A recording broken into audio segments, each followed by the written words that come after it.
সৌরভ তো সবসময় on time, plus হচ্ছে তিনটে ছবি রিলিজ আজকে, মানে it's a Sourav's world, we are living in it. ঠিক আছে, বউয়ের কাছে নার্ভাস না রে, একদমই না, বউ নার্ভাস হয়ে যায়, কেউই নার্ভাস হয় না।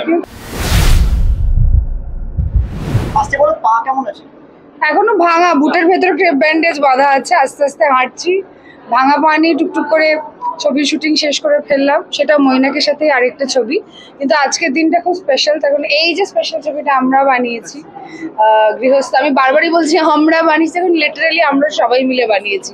মানে ছবির লাইট ধরা থেকে শুরু করে কোথায় কি হবে, কি মুখোশ পড়া হবে, আমরা সবাই একটা কি বলবো, ওই ফিল্ম স্কুলের ছাত্ররা যেরকম একসাথে হয়ে ছবি বানায়, ওরকম we all got together, bunch of artists with the captainship of Moinak Bhowmik, and we made গৃহস্থ। ওই জন্য গৃহস্থ একটু অন্য স্বাদের ছবি, একটু অন্য ধরনের ছবি, but I am very hopeful. Bengali চিরকালই খুব প্রোগ্রেসিভ, তারা অন্য ধরনের কাজ বা ছবি বা যে কোনো কিছু সাহিত্য বলো নিতে পারে, তো এটা আমার ধারণা যে অডিয়েন্সের ভালোই লাগবে। সৌরভ তো সবসময় অন টাইম, প্লাস হচ্ছে তিনটে ছবি রিলিজ আজকে, মানে it's a Sourav's world, we are living in it. ঠিক আছে, নার্ভাস আজকে থেকে ছবি ছবিতে এবার দর্শকদের হাতে একটু নার্ভাস? হ্যাঁ, তুমি নার্ভাস? আমিও না। তুমি তোমার ট্রেলারটা দেখেছো তো গৃহস্থ, যদি দেখে থাকো তাহলে দেখবে আমি গোটা ছবি জুড়ে নার্ভাস। ঠিক আছে, নার্ভাস, প্যানিক, ভয়, ঠিক আছে, ওই জন্য সব দিয়ে দিয়েছি গৃহস্থকে, আর কিছুই ফিল হচ্ছে না, বুঝছো তো? আমি হই না খুব একটা নার্ভাস। হ্যাঁ, আমিও কিন্তু নার্ভাস দেখি বাড়িতে হই যখন, তখন নার্ভাস। বউয়ের কাছে নার্ভাস না রে, একদমই না, বউ নার্ভাস হয়ে যায়, কেউই নার্ভাস হয় না। কেউ নার্ভাস হয় না। হ্যাঁ, কি প্রশ্ন করতে হবে? পড়াশোনা ছেড়ে আসার পর অনেক এক্সাম হলে নার্ভাস হতাম, এটা বলার কি আছে? দর্শকদের কি বলতে পারে, কি দেখতে আসবে, গৃহস্থতে কি থাকছে?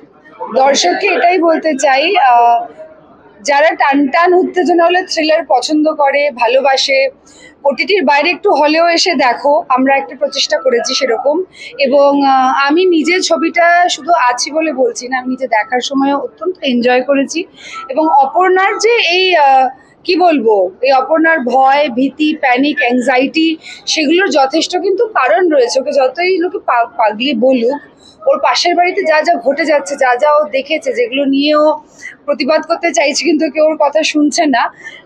এবং আসল মিস্ট্রিটা কোথায় গিয়ে দাঁড়ায়, ও কি সত্যি কোনো মার্ডার দেখেছে না দেখেনি, এই সমস্ত জটগুলো আমার মনে হয় অডিয়েন্স নিজে দেখতে দেখতে নিজের মতো করে ছাড়াতে পারবে। এবং মগজাস্ত্র ব্যবহার করা কোনো গল্প অডিয়েন্সে দিলে অডিয়েন্স এনজয়ই করে, যে বেশ বুদ্ধি খাটিয়ে এটা বুঝতে হবে যে অনিয়নের পিলগুলো একটা একটা করে ছাড়াতে হবে।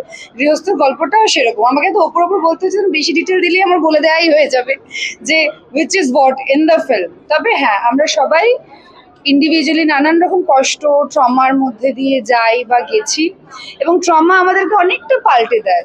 এবং গৃহস্থতে অপর্ণার জীবনটা এতটাই একটু ট্রমার জন্য পাল্টে গেছে, সেইটা আমার মনে হয় অনেক মানুষই দেখে রিলেট করতে পারবেন, যে ট্রমা, পেন, ডিপ্রেশন কতটা একটা মানুষকে গ্রাস করে ফেলতে পারে, এবং সেখান থেকে সে কিভাবে রিয়াক্ট করে এবং কি করতে পারে, সেটা আমার মনে হয় মানুষ অনেকটাই রিলেট করতে পারে।